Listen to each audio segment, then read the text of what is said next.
नमस्कार दोस्तों, आज हम अपनी टीम के साथ एक्सप्लोर कर रहे हैं प्रतापगढ़ ज़िले में लालगंज मुख्यालय से 18 किलोमीटर दूर भटनी गांव है। और इस गांव में पूरे दुनिया के एक महान शख्स का जन्म हुआ था, जिन्हें हम धर्म सम्राट के नाम से जानते हैं, जिन्हें हम करपात्री जी के नाम से जानते हैं। आज उनकी जन्मभूमि पर हैं, उनके मंदिर के बारे में हम जानेंगे और लोगों के बारे में उनका कैसा चिंतन रहा है, देश की आज़ादी में भी आपका योगदान रहा है, और गाय को लेकर के, गायत्री को लेकर के या धर्म को लेकर के आपकी कैसी कैसी विचारधाराएं रही हैं, इसका सीधे हम जानेंगे उनके प्रपौत्र से। लेकिन हम उसके पहले देखेंगे कि स्वामी जी का यहाँ एक मंदिर बनाया गया है, उस मंदिर के भी बारे में जानेंगे और ये जानेंगे कि माननीय जो धर्म सम्राट ये थे, इनका भारतीय इतिहास में, भारतीय दर्शन में क्या योगदान रहा, भारत के धर्म के बारे में इन्होंने क्या क्या किया है। इस सारी जानकारी जानने के लिए आइए हम चलते हैं सबसे पहले करपात्री जी के मंदिर और धाम में। ये धर्म सम्राट स्वामी करपात्री जी के जो मंदिर है वो सामने है और हम मंदिर के जस्ट सामने यहाँ पे हैं। अब हम चलेंगे, जानेंगे यहाँ पे, और महाराज जी भी वहाँ पे, और उनसे पूछेंगे यहाँ का इतिहास कैसा रहा और स्वामी जी के बारे में। तो आइए सबसे पहले यहाँ जानते हैं।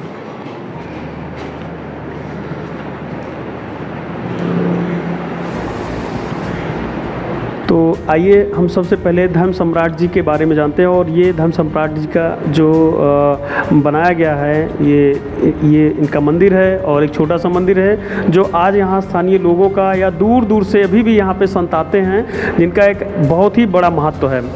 और ये इनके शिष्य देश के ही नहीं बल्कि दुनिया में कोने कोने पर आज भी फैले हुए हैं, और जो धर्म के बारे में और सनातन धर्म को लगातार प्रचार प्रसार कर रहे हैं। गुरु जी के अभी हाल ही में जन्म शती मनाई गई है, 30 जुलाई को इनकी जन्म शती थी, जहाँ पर देश के कोने कोने से संतों का आगमन हुआ है और काफ़ी विस्तार से मनाया गया है। तो गुरु जी का आशीर्वाद सबको मिलता रहे। और हमारे सामने यहाँ के मुख्य जो रहने वाले हैं, यहाँ की देखभाल करने वाले पंडित जी, हम पंडित जी के से जानेंगे गुरु जी के बारे में कि आप जो है कुछ बताइए कि यहाँ का क्या कैसे ऐतिहासिक महत्व रहा है। बहुत बहुत धन्यवाद आपका। कुछ बताने से पहले मैं परम पूज्य बाबा के श्री चरणों में मैं दंडवत करता हूँ। श्री शंकराचार्य नवावतारम विद्युद्वरेणम चैतन्य मुख्यम कलौ युगे धर्मयुग प्रवर्तकम वंदे सदा श्री करपात्रिणम गुरुम। मैं आपको बताना चाहूँगा कि स्वामी करपात्री जी महाराज का जन्म 1907 ईस्वी में यही भटनी पर पंडित रामनिधि ओझा जी के यहाँ हुआ। इनके बचपन का नाम हरिनारायण ओझा था और इनको लगभग 8 या 9 वर्ष की आयु में ही सत्य का ज्ञान हो गया। उसके पश्चात ये धर्म के क्षेत्र में जैसे जैसे रुचि इनकी बढ़ती गई, वैसे वैसे देश के प्रति इनका लगाव बढ़ता गया और 17 वर्ष की अल्प आयु में शादी उपरांत इन्होंने अपनी गृहस्थ जीवन को त्याग दिया, अपने घर को त्याग दिया। तब से ये घर को छोड़ करके हमेशा के लिए भटनी गांव से दूर चले गए। इन्होंने देश के लिए अनेक कार्य किए और जैसे सनातन धर्म का प्रचार किया, गौ हत्या पर प्रतिबंध लगाया और तरह तरह के धर्म के प्रचार में, धर्म के क्षेत्र में देश की रक्षा के लिए इन्होंने अनेक कार्य किए। इनके गुरु परम आदरणीय ब्रह्मानंद सरस्वती जी महाराज थे, जो इनके बाल्यकाल के गुरु थे। इन्होंने उनसे अपनी प्रारंभिक शिक्षा प्राप्त की और गाय और गौवंश के क्षेत्र में इनकी रुचि बढ़ती गई। ये उस समय की वर्तमान प्रधानमंत्री इंदिरा गांधी जी से मिले और इन्होंने कहा कि आप गौ हत्या पर प्रतिबंध लगाइए। तब महाराज जी ने बताया और इंदिरा गांधी ने वादा किया कि अगर हमारी सरकार भारत में बनती है तब हम गौ हत्या पर प्रतिबंध लगाएंगे। आदरणीय इंदिरा गांधी जी देश की प्रधानमंत्री बनी और स्वामी करपात्री जी महाराज तब उनसे मिले। तब उन्होंने अपने वादों से मुकर गई और 7 नवंबर 1966 ईस्वी में उसके पश्चात इंदिरा गांधी के पश्चात नकारने से 7 नवंबर 1966 ईस्वी को हजारों लाखों गौ भक्तों के साथ करपात्री जी महाराज पार्लियामेंट के सामने धरना दिया।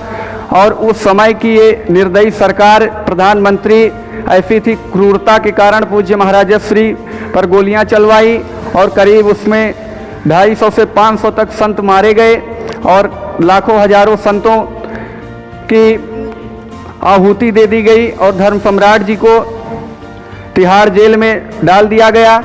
इनकी आंख तक भी फोड़वा दी गई, आंख की रोशनी चली गई।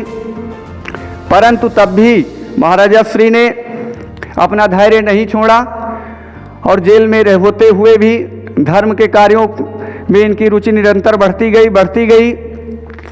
तब इन्होंने अपनी एक खुद की पार्टी बनाई, रामराज परिषद, अखिल भारतीय रामराज परिषद। उस समय इन्होंने पूरे भारत देश में अपने पार्टी के सदस्यों को लोकसभा में स्थापित किया। उस समय इनकी 3 सीटें निकली थी, 3 सीटें सफल हुई और विधानसभा के चुनाव में भी दर्जनों सीटों के साथ ये सफलता को प्राप्त हुए। और इनका धर्म सम्राट जो था उसका हमने एक गहन अध्ययन किया। उसके पश्चात यह निष्कर्ष निकाला कि इनको धर्म सम्राट की पदवी कैसे मिली।